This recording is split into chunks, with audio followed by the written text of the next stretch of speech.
This class is about phrase and clauses. ठीक, phrase और clauses ये क्या चीज़ है, चलिए मैं बताता हूँ। What is phrase? फ्रेज हम किसे कहते हैं? ओके, तो फ्रेज आपका हो गया, ए phrase is a group of word that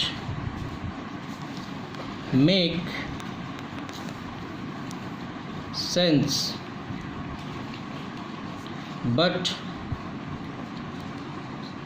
only partly. It is a part of a sentence but it does not have a finite verb। तो ये है आपका फ्रेज का definition. A phrase is a group of word that make sense. ये group of word है जो sense बनाता है, बट ओनली पार्टली, उससे आपको बहुत कम, थोड़ा बहुत मतलब उसका समझ में आएगा। और ये एक सेंटेंस के, किसी सेंटेंस का पार्ट होता है, ये अपने आप में सेंटेंस नहीं होता है, ये सेंटेंस का पार्ट होता है। ओके, और इससे आपको कंप्लीट मीनिंग नहीं, थोड़ा बहुत मीनिंग मालूम पड़ता है। और इसका सबसे बड़ा ड्रॉबैक क्या होता है? इसके पास फाइनाइट वर्ब नहीं होते हैं। फ्रेज के पास कभी भी फाइनाइट वर्ब्स नहीं होते हैं।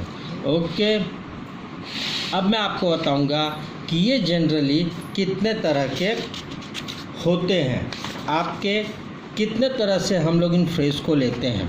तो अगर हम जब इनको डिवाइड करेंगे तो हम लोग क्या कहते हैं, देयर आर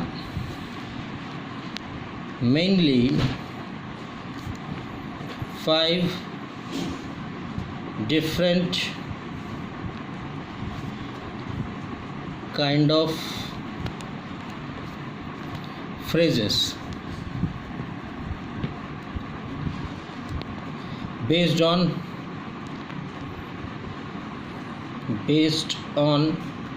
different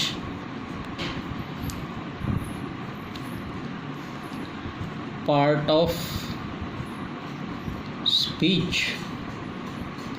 जैसे हम लोग को मालूम है 8 पार्ट ऑफ स्पीच होते हैं, हर पार्ट ऑफ स्पीच का अपना काम होता है।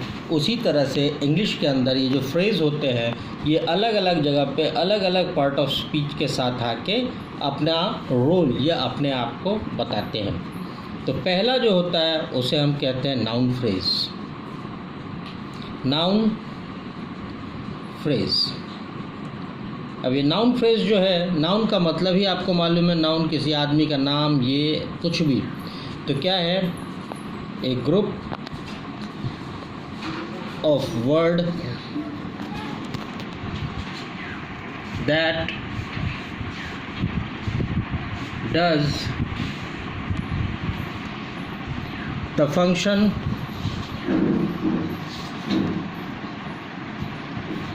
of a noun in a sentence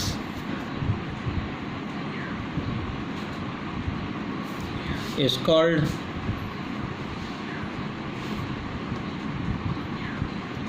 noun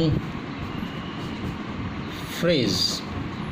अब देखिए, नाउन की जगह पे जो ग्रुप ऑफ वर्ड आता है और वो नाउन का काम कर रहा, उसे हम कहते हैं नाउन फ्रेज। इसका एग्जांपल आप देखिए क्या होगा। ए 50-year-old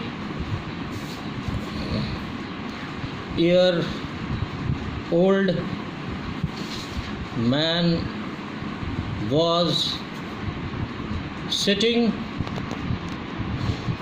in the garden। अब यहाँ पे अगर आप बोलोगे नाउन फ्रेज कौन सा है, तो नाउन फ्रेज है ए 50-year-old man। A 50-year-old man was sitting in the garden। Okay, इसी तरह से दूसरा होता है जो है वो आपका है एडजेक्टिव फ्रेज, अभी एडजेक्टिव फ्रेज देखिए, a group of word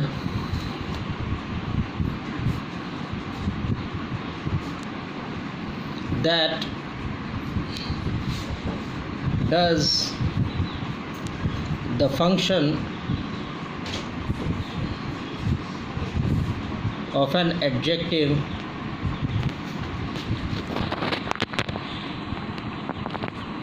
in a sentence is called adjective phrase. इसका एग्जाम्पल देखिए आप, this necklace is made of gold. अब यहाँ पे ऑफ गोल्ड क्या है, नेकलेस की खासियत बता रहा है, यानी कि ये एडजेक्टिवल क्लॉज में आता है। ठीक, तो इस तरह से ये होता है आपका एडजेक्टिवल वर्ब्स। ठीक, तो आप इसने देखा। अब मैं आपको इसके आगे तीसरा, चौथा और पांचवा ये जो है मैं आपको नेक्स्ट क्लास में बताऊंगा। आज की क्लास के लिए इतना। Thank you.